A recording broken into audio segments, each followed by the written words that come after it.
The media has begun discussing the phenomena of secret Trump voters. I don't know if you've heard about this. People who publicly say they would never vote for Trump, but then when they go in the voting booth, they do. It's a small group. They're called the Biden family. Yeah. How about that? That's Jim Gaffigan. It's a little bit of a flashback to the Al Smith dinner before the election.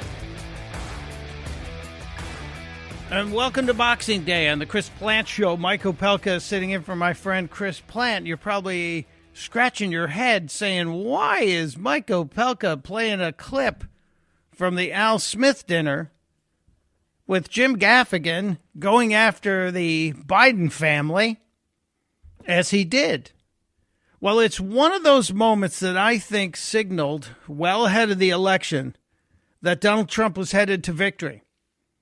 It was one of those moments in this past year, and probably the past 6 months, actually, because let's face it, the election was decided right about July 13th in the minds of many people. Yes, that was the day that Donald Trump took a bullet. It grazed his head, an assassination attempt that, thank God, failed. And I think that was one of the major pivots in this election. And I also believe as the election rolled on after July 13th to the debate and then the replacement of Biden with Kamala Harris and then those debates and then we had the Al Smith dinner.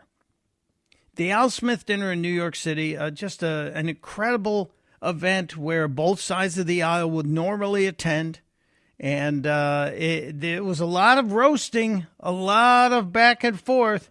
But Jim Gaffigan was there. Joe Biden was not there. Kamala Harris was not there. Donald Trump was there. Jim Gaffigan at the Al Smith dinner, I think, surprised a lot. I know he surprised me. He stunned me. Some of the things that he said were just absolutely astounding. That one about the secret Trump voters was just one of them. Let me give you another example of Jim Gaffigan, who had been pretty loudly anti-Trump prior to the switcheroo of Joe Biden. President Biden couldn't be here tonight. The DNC made sure of that.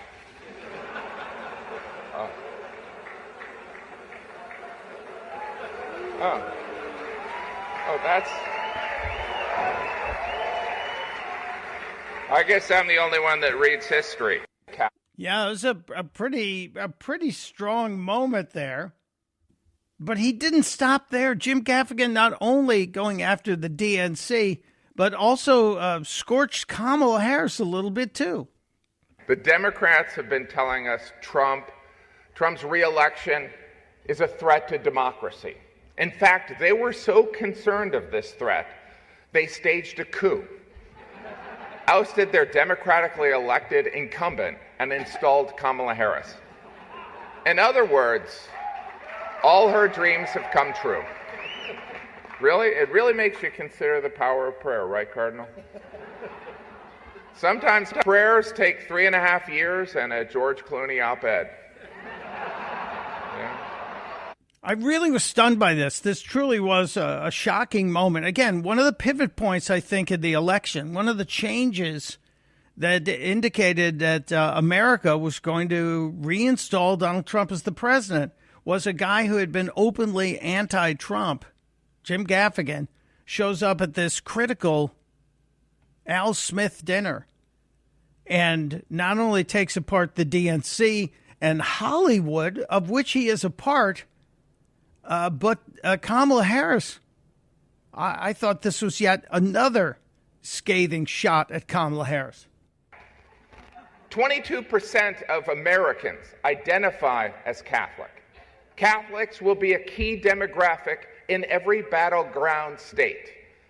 I'm sorry, why is Vice President Harris not here?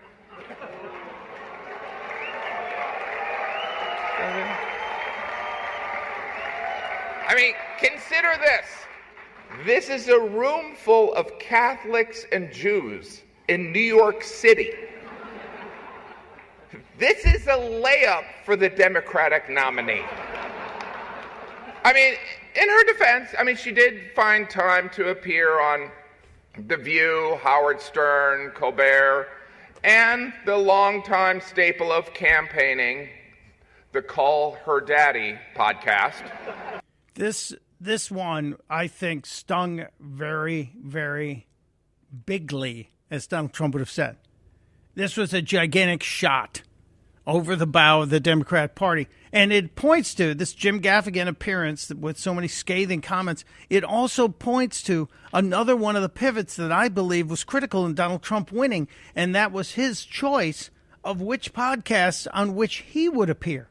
And Donald Trump has given much credit. If you watch the AmFest speech of Donald Trump's, as I suggested on Tuesday, Donald Trump gave gigantic credit to his son, Barron, for helping him pick out the important podcasts that would connect Mr. Trump to a vital demographic that was critical to him sweeping all the swing states. It truly was an amazing thing to watch.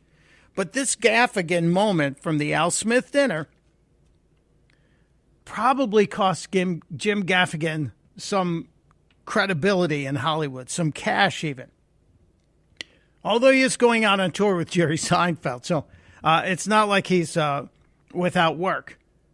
But Gaffigan, after all of this and after Donald Trump won, Jim Gaffigan sat down on MSNBC kind of explaining himself to Stephanie Ruhle and talking about the Al Smith dinner.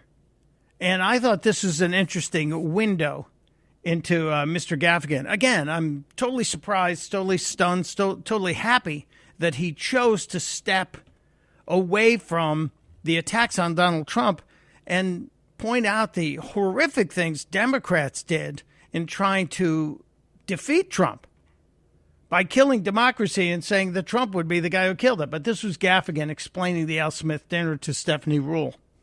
I knew it was a no-win situation. I had turned down the White House Correspondents' Dinner. I was like, I don't do the roast thing. I kind of do comedy that brings everyone together. And right before, but I love the history associated with the Al Smith event, and it is for a great cause. And so, but right before it was going on, and, you know, I'm looking to my left and I see Trump and then Chuck Schumer and Governor Hochul. And I'm like, you got Eric Adams, you got like, Tish James. You know, because it's a crowd of billionaires and politicians. Really not a great comedy club. I was sending you, like an SOS just below you. It was just like there was. But it was one of those things where I was like, what am I doing? Like, there are great roast comedians. I don't know why I'm engaging in this. Well, you were engaged in it because you're a big Catholic in your life, and he is. And I think he's a brave guy. He took the chance. But again, this was one of the pivot points.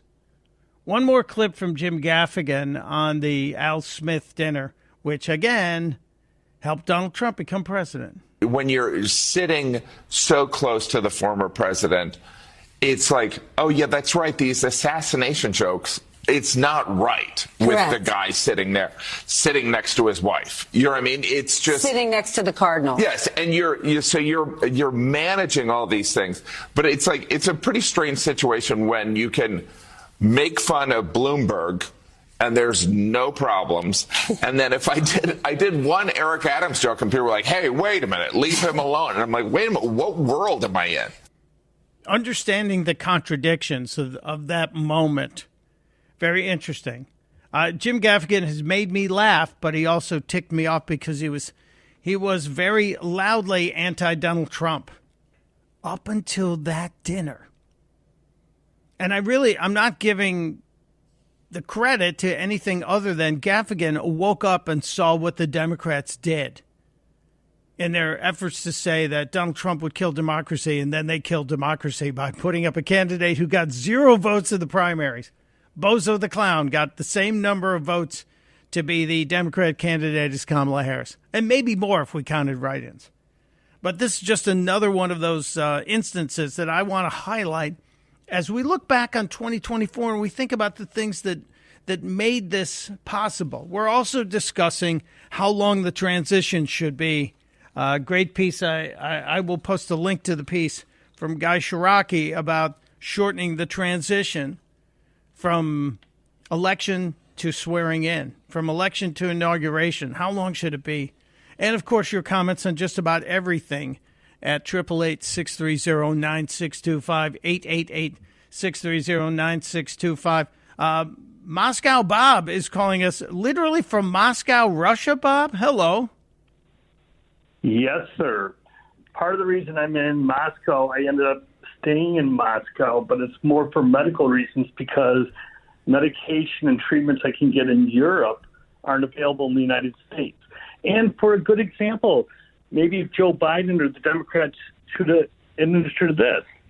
You were talking about Ozempic. In the USA, the cash price is $968 a box. What do you think I pay over here?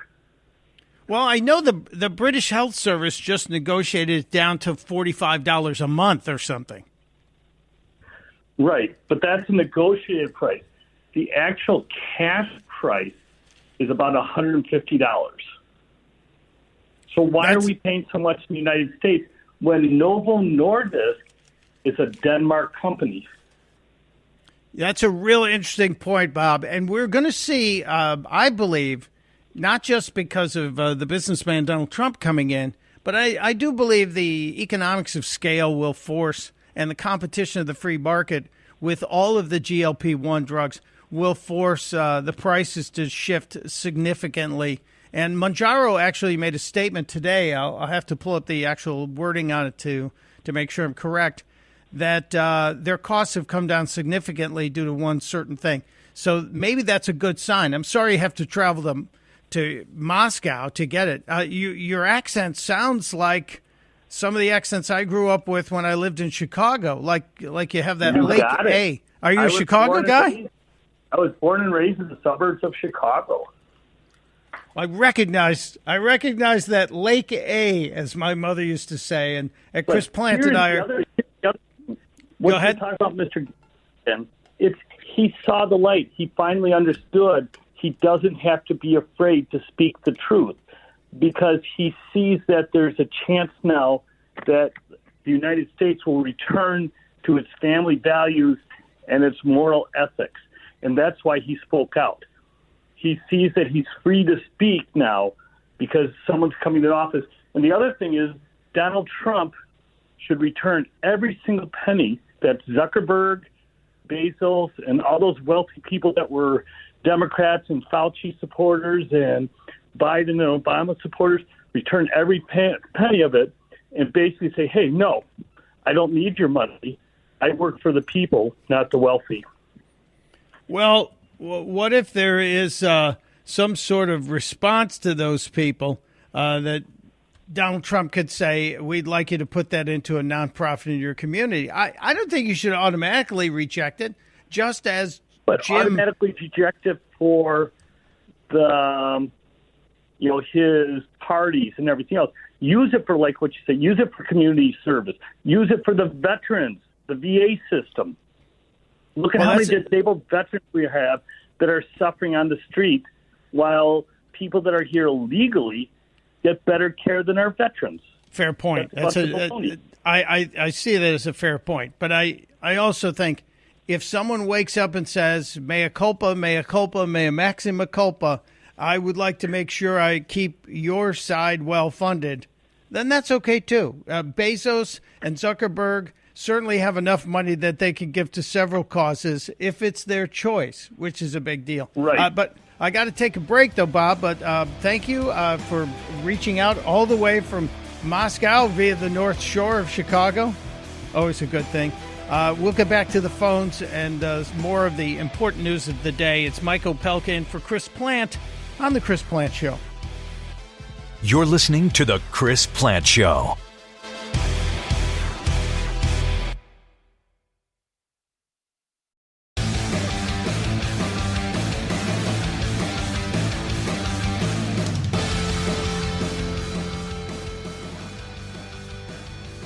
It is the Chris Plante Show on Boxing Day. Also, National Candy Cane Day. Mike Opelka in for Chris Plante.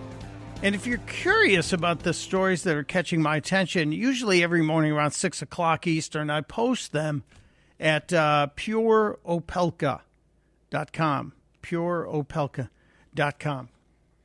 We were talking about the balance of power earlier today, as we will, because we are counting down to Donald Trump's return to 1600 Pennsylvania Avenue. I wish it were sooner rather than the 20th of January. I wish the transition time was much shorter, much closer to the way the Brits are doing it in a matter of days. And I think we see it in other countries, too. And why does it take so long? But we'll get into that. And the change of power in the Senate is going to happen as well, with the GOP taking control. And I think it's going to be a reasonably strong control, a good grip on the majority, even though you have people like McConnell and Susan Collins and Lisa Murkowski, who are notoriously anti-Trump, we'll see. But it's the House of Representatives that has a lot of people nervous, especially after Republican Congresswoman Kay Granger was caught. And really that is the case, or discovered to have been living in a senior facility in the memory care unit after not voting for 6 months. And it makes a lot of us nervous, like Patricia in D.C., who's calling the Chris Plante Show. Hello, Patricia. Happy Boxing Day. I'm losing a lot of sleep over this. I'm so glad to talk about it. And these three nominees, I wish that Trump would pull them because I think if they were confirmed and Kay Granger goes, I think it's going to be 215 to 215. I mean, we're so close to the Democrats having the control of the House again, and they'll start the investigations and impeachment, and it'll almost be lost, everything that Trump won in this last election. They're terrible. So I'm very frightened of it. I have your concerns in my heart as well. I do believe that the districts that will be up for special elections are fairly safe. Otherwise, I don't think the GOP strategy pool would have allowed them to be putting these appointments in place. So we will see. I know Matt Gaetz's district is pretty reliable, so that's that one in northwest Florida is pretty safe, although he could still walk in. But I'll have to look at the Kay Granger district. She's retiring after being caught. And we have several others, as you've said. So we will cross our fingers, eat our vegetables, say our prayers, and hopefully the GOP majority will be strong and maybe even increasing. Maybe. We'll get into it. What are your thoughts? 888-630-9625, 888-630-9625. It's Opelka in for Plante on the Chris Plante Show. This is the Chris Plante Show.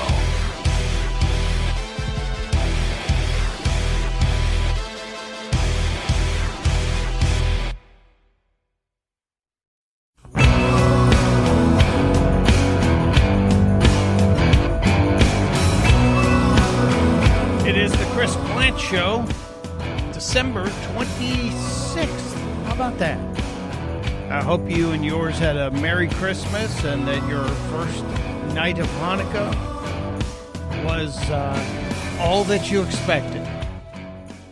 I have friends who have both a Christmas tree and a menorah.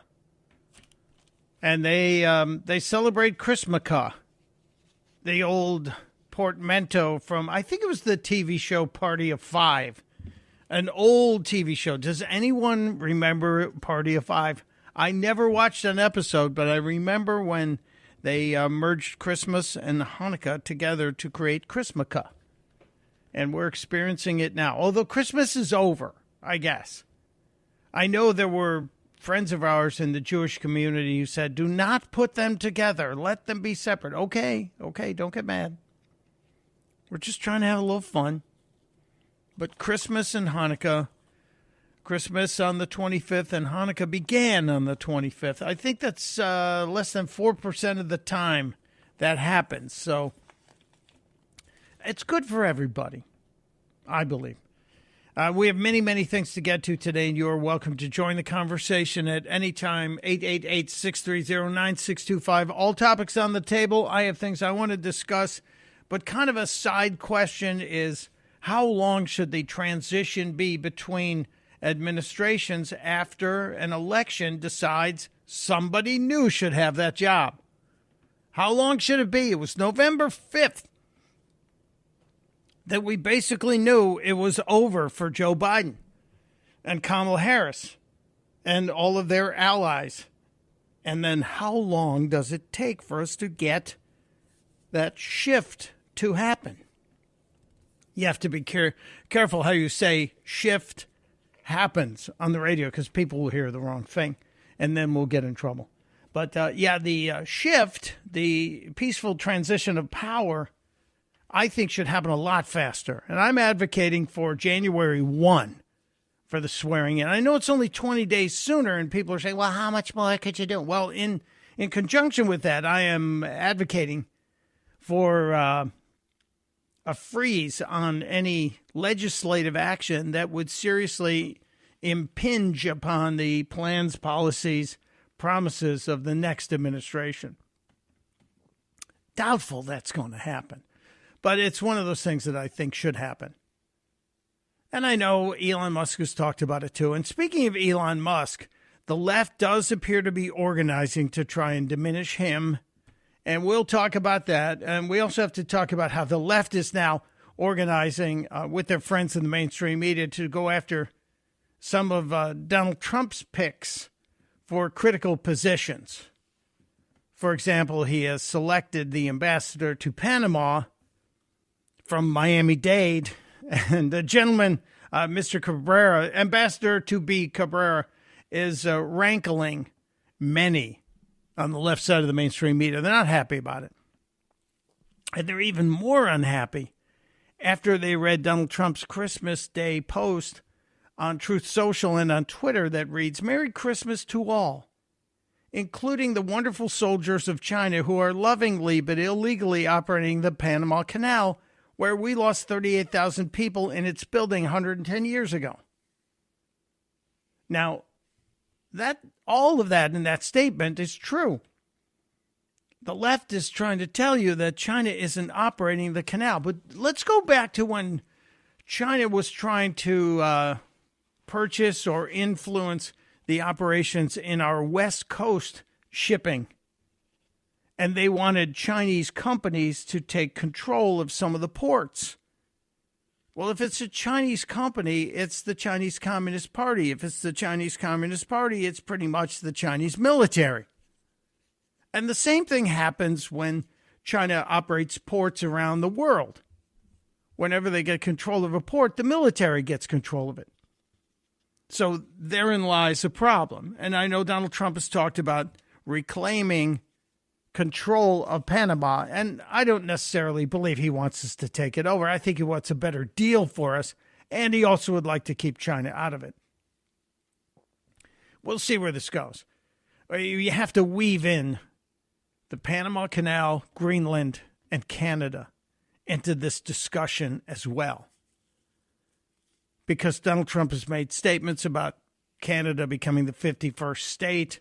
And in fact, Mr. Trump also posted something fabulous this weekend.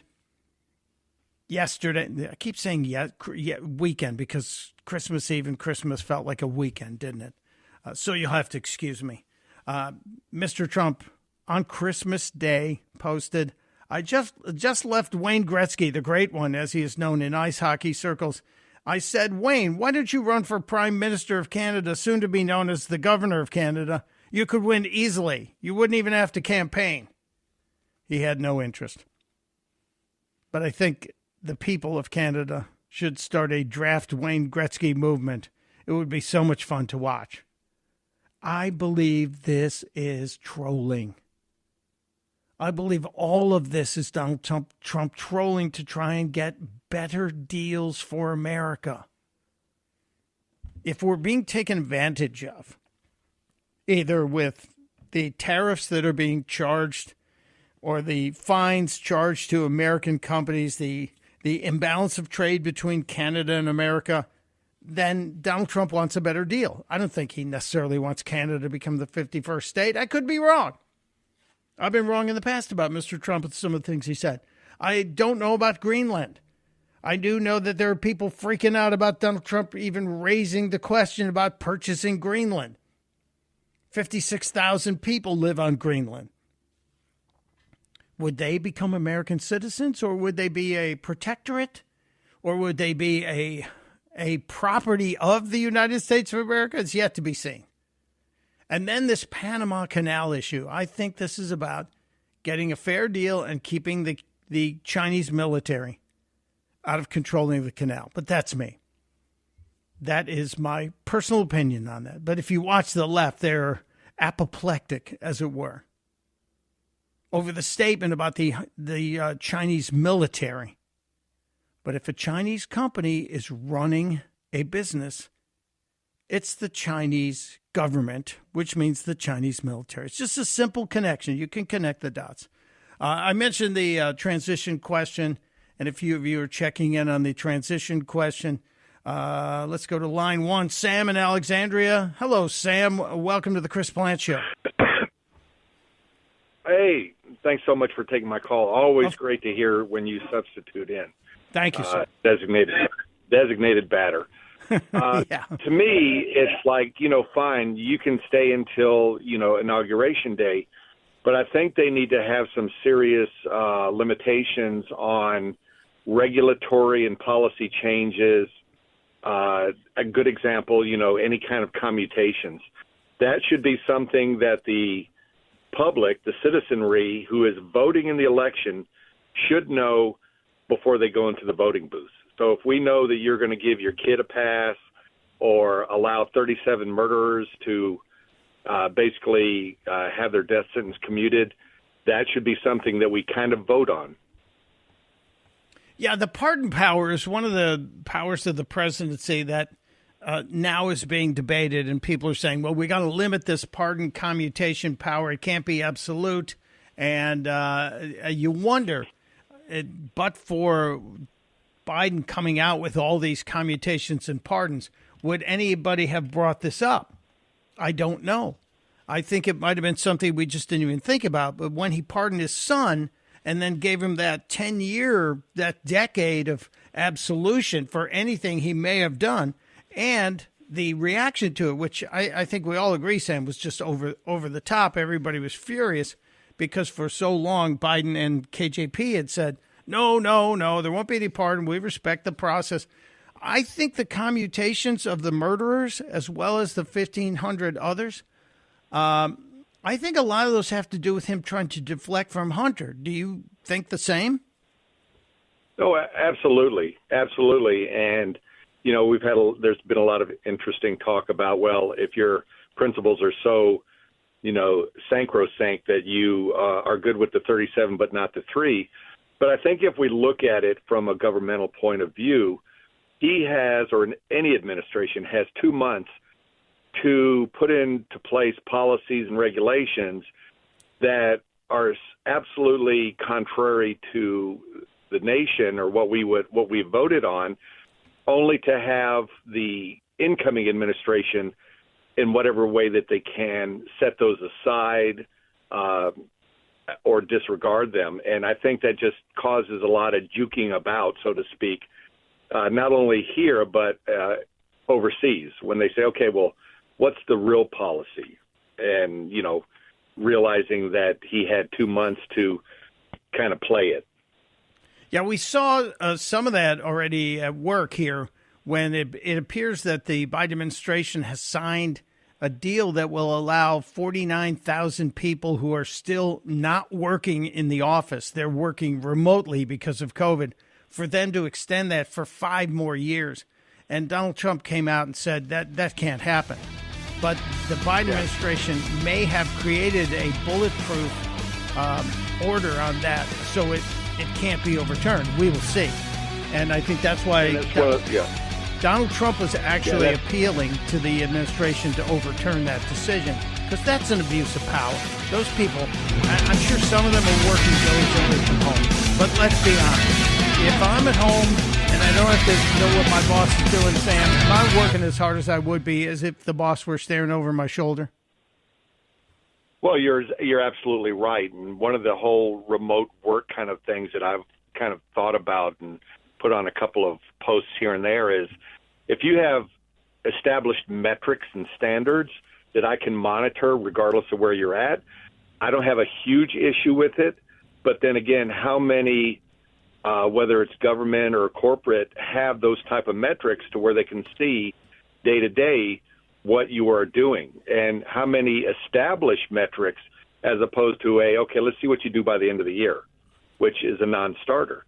But yeah, that is an absolutely great example to where he has made this proclamation for these workers, and now the new administration has to waste time and energy to say, no, it's not going to happen. And there should be a way to say, if you have not done this by election day, then you can't do it prior to the inauguration day. I like that, and that should be a provision that could be in whatever legislation is developed after this, because we can't backdate it on this, but the administration still has time to rescind the 5-year, 49,000 employee right to work remotely.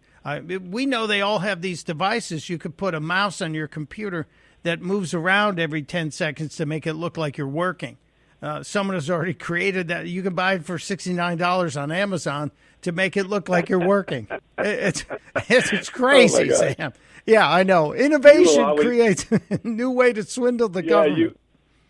You will always find somebody that has the ability to figure a workaround on good and bad things. That's right. Sam, thank you for being there. Great stuff it is. It's an interesting debate on shortening the transition time. I'm all for it. I've said January 1. I'd like it to be even shorter. But thank you, sir. Merry Christmas, Happy Hanukkah, Happy New Year to you. There he goes. Let's check in with Perry in Centerville, Virginia. Hello, Perry. Welcome to the Chris Plante Show. Hey, it's good to talk to you. First time on the Chris Plante Show. Oh, welcome, first-timer. Thanks. Hey, first of all, I'd like to remind the callers and the listeners that Kate Granger did not seek re-election, and that her seat was filled by Craig Goldman, a Republican who won her district back in November. So I thought she was reelected. She said she was not going to be reelected. She was not going to run in 2026. So she is basically done as of January 2nd. Yeah, that's right. That's why she came back to D.C. They had a portrait of her. It's sort of like a retirement present. That the unveiling of the portrait of her, but she did not stand, and Craig Goldman won her seat. So Craig Goldman is going to be in the next Congress. Well, thank you. I sit corrected. I should have read deeper into the story. Chris would hit me with a water balloon for not going beneath the second paragraph on that. But I appreciate you. Okay. Do you remember some time ago, I was wondering, maybe 2 or 3 years ago, there was a news report, and they were talking about the congressional pharmacy, and they actually said that they didn't give any names, but they said that there was one member of Congress who was on a drug that was to lessen the effects of dementia and Alzheimer's. I don't know that story, but I'll look into it because I'm going to be back tomorrow, God willing, and we'll see if we can get some information on that. But I appreciate that. Thank you. Thank you very much, Perry. That's a great tip. I'm taking a break. Marlis, hang on. I got to get to your call because it's a very important question, especially as it relates to this topic of the transition of power. Is it too long? And should we put restrictions on it? It is the Chris Plante Show with Mike Opelka. That's me in for Chris Plante. You're listening to the Chris Plante Show.